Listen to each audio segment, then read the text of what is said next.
Hello and welcome to the Zooming Hoosk podcast. We're glad to have you with us. I'm your host, Dustin DaHusky.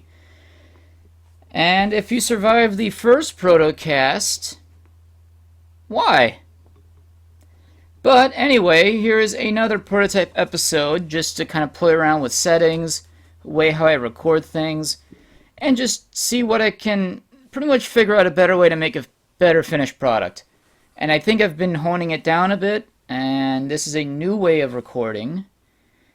So I'm just going to go along with it. So, to keep you guys occupied, instead of having stupid, silly things to say of headlines,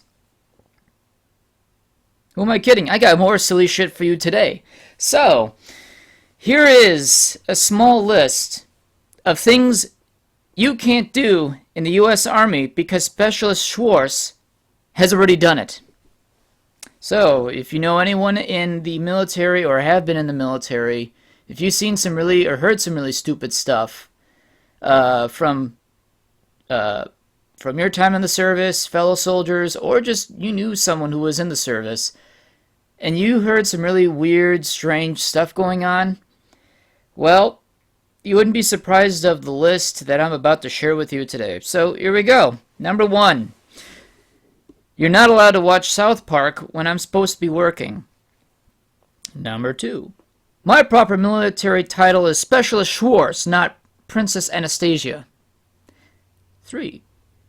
Not allowed to threaten anyone with black magic. 4. Not allowed to change anyone's disbelief of black magic by asking for hair. 5. Not allowed to get silicone breast implants.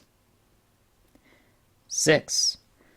Not allowed to play Pulp Fiction with a suction cup dart pistol and any officer.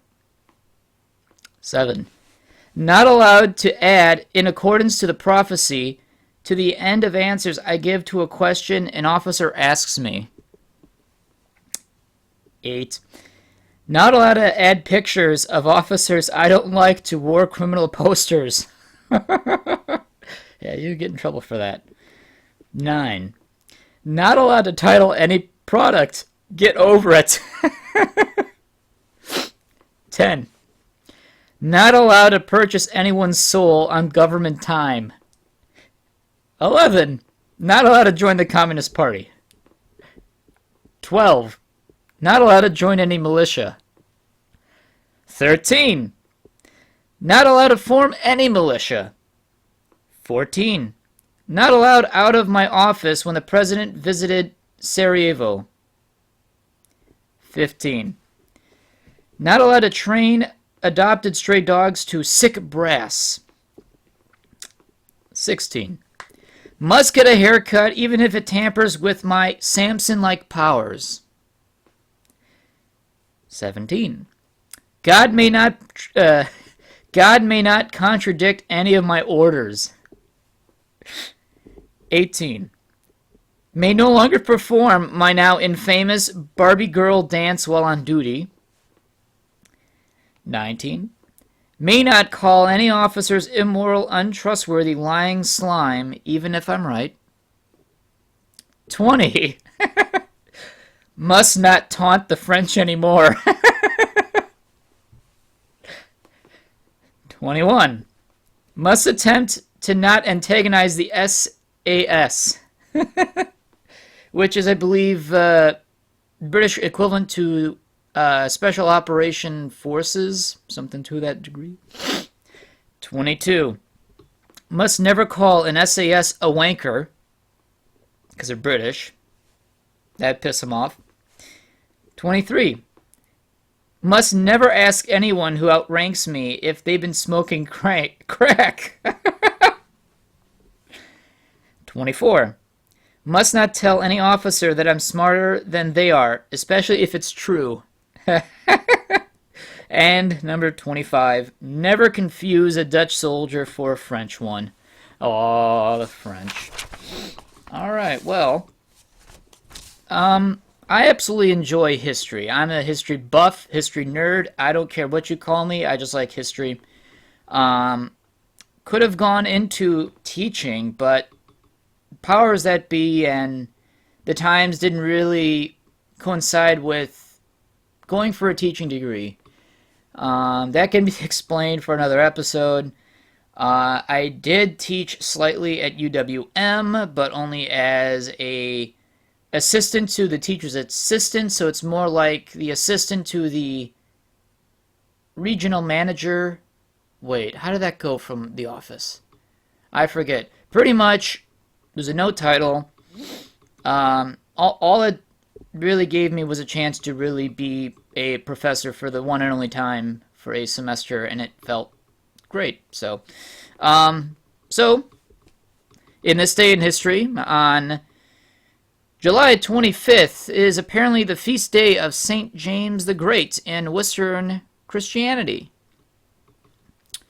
So, on this great day of history, in 1261, I doubt any of you have been around when this happened, Nician Latin Wars. Alexios Strategopoulos, not Greek, but that was pretty good actually, led Nicaean forces to recapture Constantinople, leading to the reestablishment of the Byzantine Empire and the end of the Latin Empire. Oh, cool. In 1788, Mozart completed his Symphony No. 40, one of his two exempt minor key symphonies.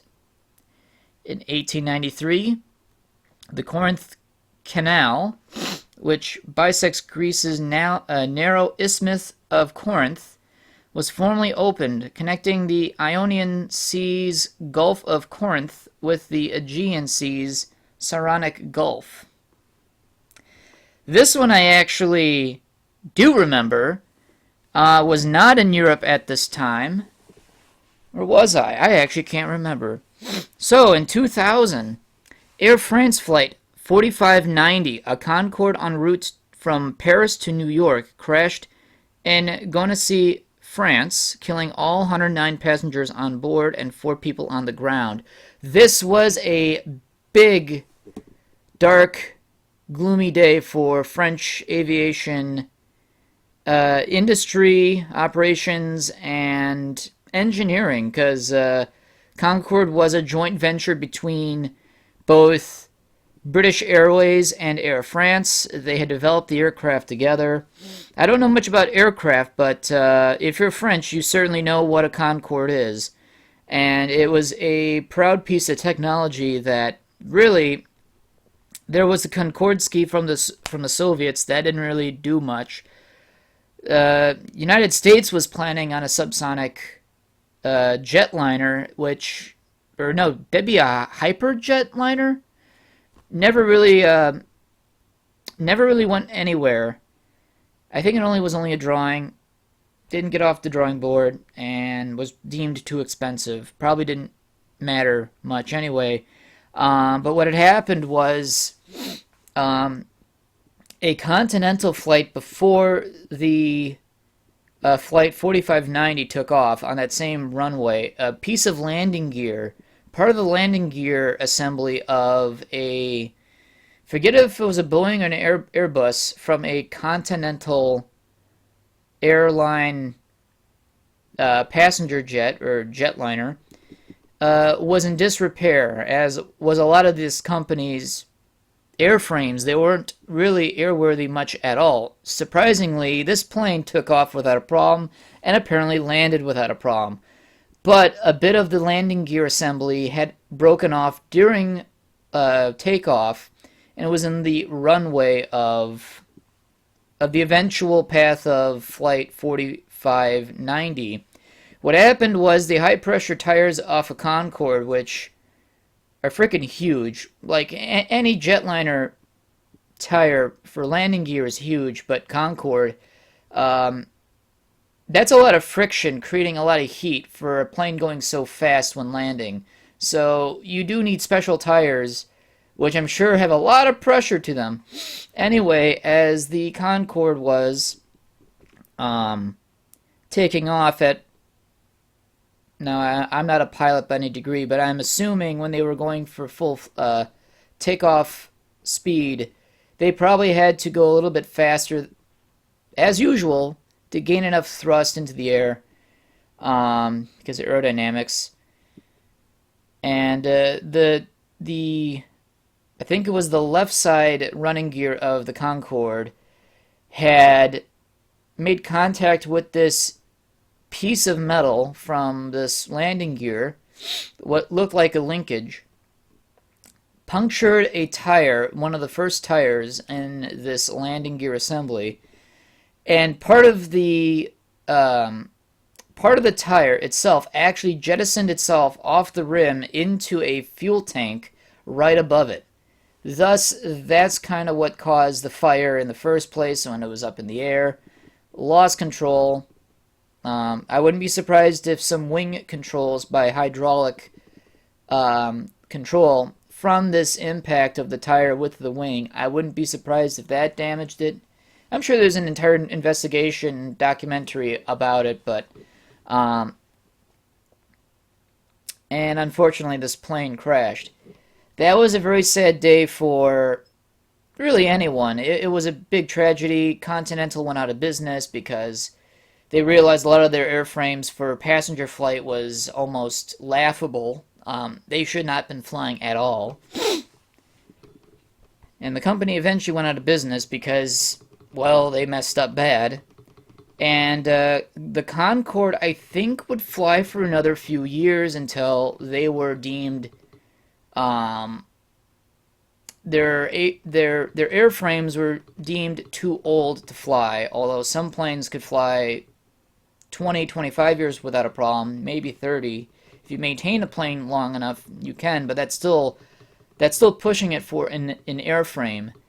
Eventually, the Concorde, after that kind of tarnished the reputation. However, of that was the only time that a Concorde had a severe accident, was only in this one point of its history. Kind of sad. I think there's a few of them left as museums. But yeah, 2000, I remember that date. It's much like my grandparents, where their infamous date is December 7th, 1941. Me as a young kid, July 25th, 2000 is a day that I've not forgotten in 20 years. It's the same with the Kursk incident. I'm sure none of you heard of the Kursk incident. That's in August. So yeah, there's a lot of stuff that I remember back then.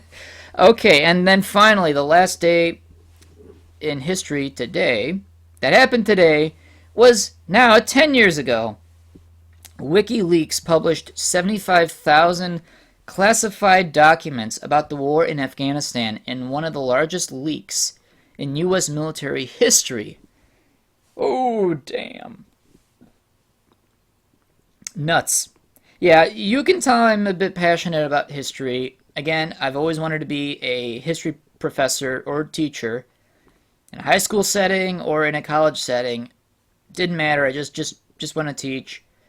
I helped teach a World War II class at UWM for a semester, and that was a lot of fun. Was even recommended by the history department at UWM as being a model student that actually inspired my professor, thinking that, yeah, you know what, I'm glad people are appreciating this. So made him feel good, made me really feel good. It's just, I was already in a major for engineering at that time. I just needed to take a secondary course just to get me through my humanities, and turned out it reinvented my love for history to the point where I had considered jumping ship and maybe going on the history route, but I was so far deep into mechanical engineering and physics, it just almost seemed like a whole waste if I did. However, it was all a waste anyway, but that's another story. I just enjoy history. Of course, being a reenactor helps keep that passionate flame of learning alive. So, it does wonders. Anyway, world news headlines today. So, today is July 25th. So, coronavirus 2020. This is pretty much wrecked the whole year. If you're a furry, all of your local fur meets and all of your conventions you enjoy going to are all mostly either postponed till next year or canceled for the rest of this year, or even possibly for next year. There has been a few cons like Fur Squared, literally 10 minutes up the road from me. I'm pretty close. There is one other fur that competes me with distance to Fur Squared. Bastard. Fur Squared's so far the only con I know of right now that has canceled even for next year, although they're becoming a virtual con, and I might maybe play around with virtuality and doing a con panel, which I enjoy doing panels. I just never done one online, so we'll just have to kind of play around with that. So if you remember 20 years on looking at this interesting episode, you're going to see that coronavirus really flipped everything upside down in a mess and kind of left it there. And in the rest of the world, no one's faring any better, although, at least in this country, it's a mess. But in other countries, they've actually taken care of their spreads a lot better than we have. And in some countries, it's just as worse or even worse than ours, which is just mind-numbing. So, in Israel, an Israeli court rules Palestinian prisoners have no rights to social distance. Oof. I mean, at the end of the day, prisoners are still human beings. Even if they're terrible human beings, they're still human beings at the end of the day. They still require sustenance to survive. They still need a place to stay. Yeah, you don't expect lap of luxury. You're expecting a barren jail cell, a wool blanket, and probably a foam block stitched to their beds. And that's as much of a luxury they'll ever get, and they probably deserve it anyway. But you still have to take care of prisoners. That's just cruel in itself, regardless of what they've done, or if they've done nothing at all. You still don't treat your prisoners terribly. That just goes against human nature. Australia labels China's claims to the South Sea illegal. So recently, China's been building up artificial islands, taking Earth from their mainland and dumping it into the sea to either reinforce shallow coral reefs that are maybe 10, 20 feet under the water level, or the water level. I'm good with history, but not with geology. Or geography. Holy cow, I'm bad. And what China's been doing is dumping a bunch of earth and rubble onto coral reefs to build up islands for military installations. They're not meant for vacationing spots for any civilians there. They're solely meant for the purpose of using them as naval bases or military bases, and just to increase the reach of their naval and aerial capabilities, and probably perhaps naval landing capability. I know it's I know Taiwan is in the crosshairs for that, but we've got their backs, as we should, because Taiwan is nice. Chinese people are nice, but your government is nuts. I'm sorry to say, your government's nuts. There we go. I'll just leave it to that. Tens of thousands in Russia challenge the Kremlin, aka Putin, in second week of protests in the Far East. So, when you have a man who's been in power since 98, 2000, I can't remember when he was actually in power, but he's been rigging elections in Russia for about 20 years at this point. And much of that time, people were very favorable of Putin. They see him as a strong leader, sticking up the proverbial middle finger to the West, Western Europe, and to the Western world. Pretty much an old citadel of the Eastern Bloc ways, except now instead of the Soviet Union, it's the Russian Federation, which I guess isn't far from being a Soviet Union anyway, because the way how they would want to I guess it is a reoccupation of lands. They want to reabsorb sections of Eastern Europe that has ethnic Russians as a minority. And I think that's kind of criminal. I say if you really don't like the native country you belong in, but you're ethnically different from the rest of your country, you should at least be getting along with the majority of a country that you're living in. There are certainly Russians in Ukraine. They speak Russian, they have Russian traditions, but they live, work, been born, and would probably die in Ukraine, but are ethnically Russian. You get two options. Number one, you stay in Ukraine because it's a place where you and your family have been in for generations. I understand you don't want to leave, so you stay put. But you got to at least accept the local culture and history of the parent country you're in. It only makes sense if you do that. Or you move out. You move back to Russia. But now you're back in a country where you don't know much about.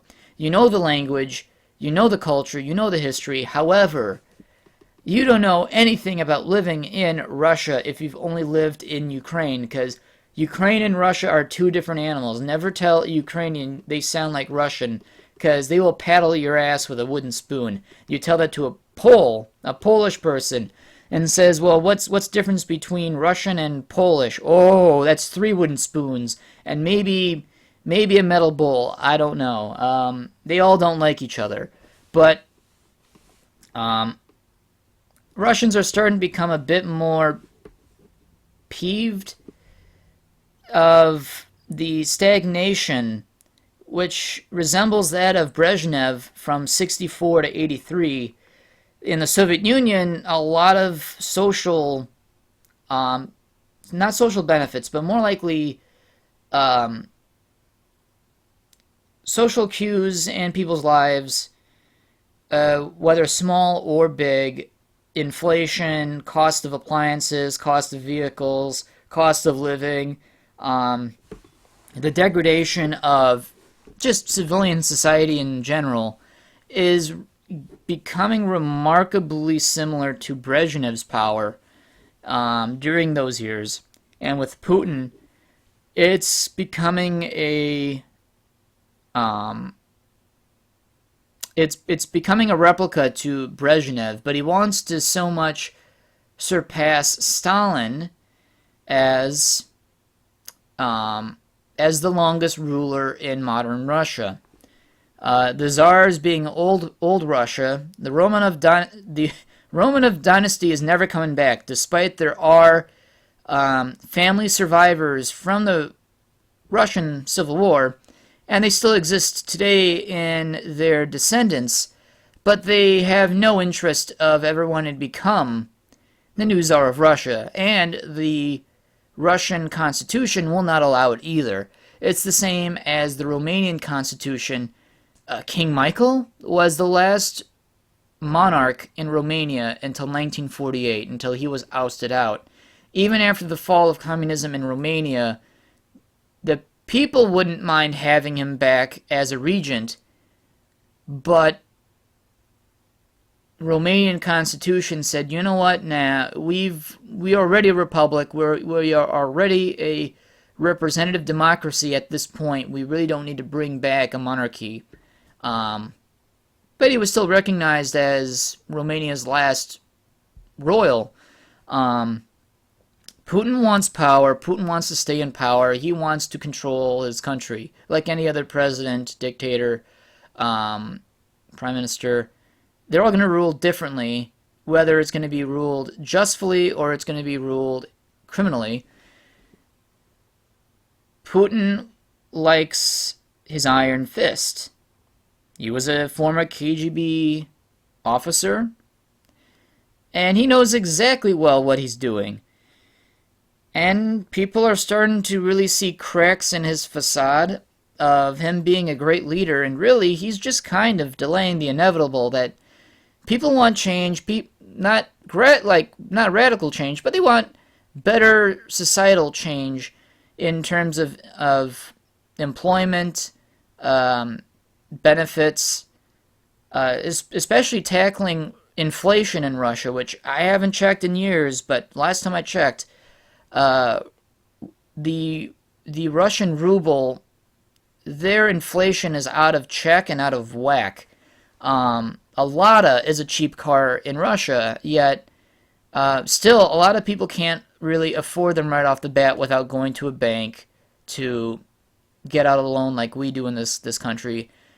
But you're still looking at several years of income just to own a car, whereas here in this country it may be 1 or 2 years of your own salary. Russians are getting fed up, and I don't blame them. There are Russians that have been born and have died when Putin's been in power. They don't know anyone else. So I wouldn't be surprised if people are absolutely fed up with what's going on there. If you have someone in power for 20 years and you don't see much change, you just see a smiling figure wave to the crowd and doing some manly Russian thing that a lot of people would say, now that's cool and that's manly, we like him. But beyond that, that's all superficial. People are going to start to have their minds wander, not what Putin wants. Because he's an old Soviet. And when people's minds wander about other things, well, that's when you get the thought police involved. You got the KGB putting people back in their place. Yeah, it's just kind of sad. The U.S. isn't doing any better. It is a lot better in a lot of ways, but we're not doing that good either. But compared to Russia, we have a lot more civil rights and a lot of constitutional rights than what the average Russian may have. They may have some, but it's greatly limited. Where else in this country, they're trying to do that, but the voice of reason in First Amendment, your voice, is a pretty powerful one that people will try to keep that in check. Let's see. Mexico City outlaws gay conversion therapy. Thank you. Did not actually know this, but doing some research, Mexico City is one of the more gay-friendly spots in North America, where for generations, I think they have already had legal gay marriage. Couples in Mexico City, the capital of Mexico, can show public display of affection amongst each other without ever actually being incriminated. Because you know what? Everyone does it, whether if you're straight, gay. Apparently, in Mexico City, there's a lot of kissing going on. And no one seems to care who you're with so long as you're happy. So you know what? Mexico City, you're awesome.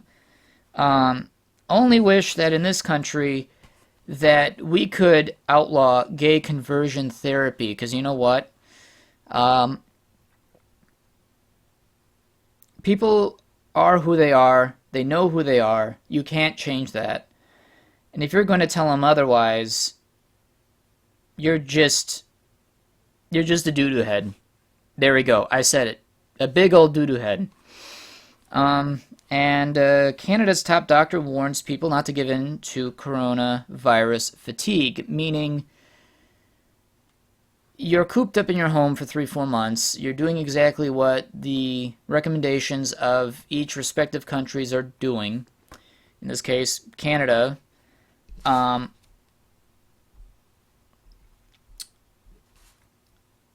And people tend to wander. Their minds tend to wander they want to get out of the norm, their new norm of things. They want to go out, not only stretch their arms and legs beyond their backyards, but to also stretch out their social side of things, wanting to see old friends, family again, back into social public settings, such as bars and restaurants, which studies have shown maybe not the best thing to do. Actually, isn't the right thing to do. You can see your friends, you can see your family, just do it safe, and don't do it in a way that will get you all sick. Hence, do it in a private setting. Stay home, visit each other, few people at a time. In this country, it's 10 people or less is the legal requirement. In some states, they're actually going around issuing citations or fines for any gathering of more than 10 people that at least isn't part of a household. So watch out for that, but don't give in to apparently what they're calling coronavirus fatigue, or what should really be called coronavirus social fatigue. Be smart, be safe, follow all your guidelines, wear a mask, wash your beans, and you can see friends, you can see family, just you got to do it more smart, and you got to make sure what your health is like, what their health is like, and play smart. There's no need to risk other people's lives in this. However, we're all still social creatures. We're all suffering through this together. But be smart when you do socialize, because we still need social interaction. We like direct social interaction as a species. We're very social, much like wolves. The wolf is a very, very social creature, and they require direct social contact with one another. That's how a pack maintains a pack, is through social interaction. Yes, families are our pack, and in a sense, our friends is another family, another pack.